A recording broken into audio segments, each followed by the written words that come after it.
전시의 제목은 물체주머니라고 합니다. 예전 어린 시절에 문방구 앞에서 학교 준비물로 항상 이렇게 준비해 갔던 그 물체주머니인데요. 제 기억에는 그 사물 하나하나가 잘 기억나지는 않지만 거기에 연결된 어떤 기억들이 분명히 좀 존재한다고 생각을 해요. 근데 아쉽게 지금은 사라져서 많은 분들이 그 물체주머니를 기억하고 계시지는 못하는데, 제 생각에는 그 물체주머니가 갖고 있는 제 기억과 또 어떤 그 물체주머니 자체가 굉장히 쉬운 단어이기 때문에 여러 가지 상상력을 불러일으킬 수 있을 것 같습니다. 그리고 반면에 영문 제목 같은 경우는 버튼리스 백이라고 제가 지었는데요. 그 제목은 픽사 애니메이션에서 인사이드 아웃이라는 애니메이션에서 주인공 라일리의 기억 저장소에 있는 어떤 주머니를 얘기를 하는데, 그 주머니 안에는 여러 가지 기억들과 밀접하게 연결된 산물들이 들어있어요. 그래서 버튼리스 백이라는 제목이 또 어떤 물체주머니의 직역이 아닌 어떤 제목으로 가지고 왔을 때 좀 폭넓은 의미를 담을 수 있을 것 같습니다.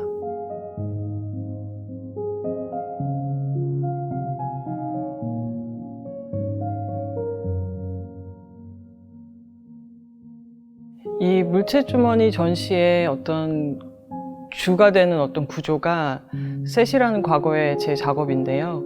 그 작업은 2015년에 제가 뉴욕에서 개인전을 할 기회가 있었는데, 그때 그래픽 디자이너로서 오랫동안 활동을 하면서 어떤 미술 공간에서 제 작업을 보여준다는데 좀 부담이 있었습니다. 그래서 그때 제가 조금 더 디자이너로서 좀 친근한 매체를 먼저 구성을 해보면 어떨까 해서 셋이라는 제목의 책을 만들었습니다. 그 책은 2006년부터 15년까지 10년 동안의 제 작업을 모은 책인데요.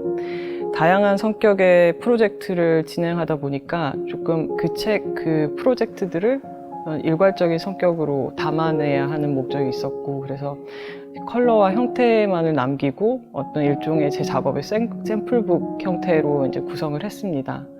그리고 그때의 전시는 동명의 어떤 제목을 갖고 셋이라는 제목으로 책의 컨텐츠를 공간으로 풀어놓는 식으로 정리를 했고요.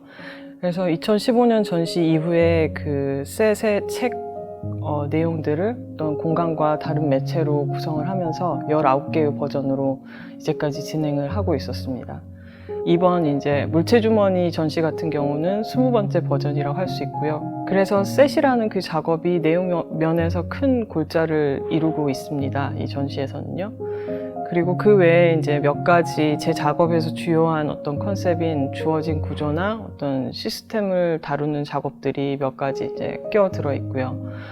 그런데 제 생각에는 또 이 전시 자체가 어떤 이런 방식의 여러 가지 레이어가 있기 때문에 어떤 자기만의 방식으로 이 전시를 보고 또 감상하실 수 있을 것 같습니다.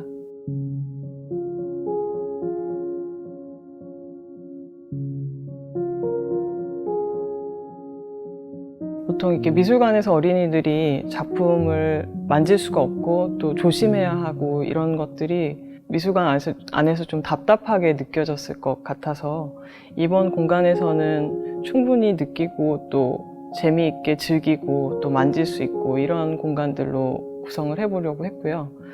예를 들면 물체 그리기 공간 같은 경우는 친구들과 함께 자유롭게 와서 이렇게 작업복으로 갈아입고 또 페인트로 직접 그림을 그려보고 또 그것들을 다 정리를 하는 어떤 일련의 과정들을 프로그램에 이렇게 포함시켜서 어떤 그런 참여형 전시를 생각을 했습니다.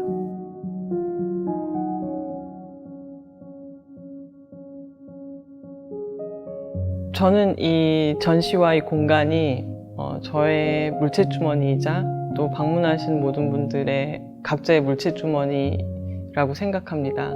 그래서 일상 사물에 깃들여 있는 어떤 자기만의 기억을 자신만의 규칙으로 해석하고 또 그 관계를 만들어 나가는 것처럼 각자 어떤 스스로의 방식으로 이 물체주머니를 경험하고 또 기억과 사물의 의미를 재발견할 수 있으면 좋겠습니다.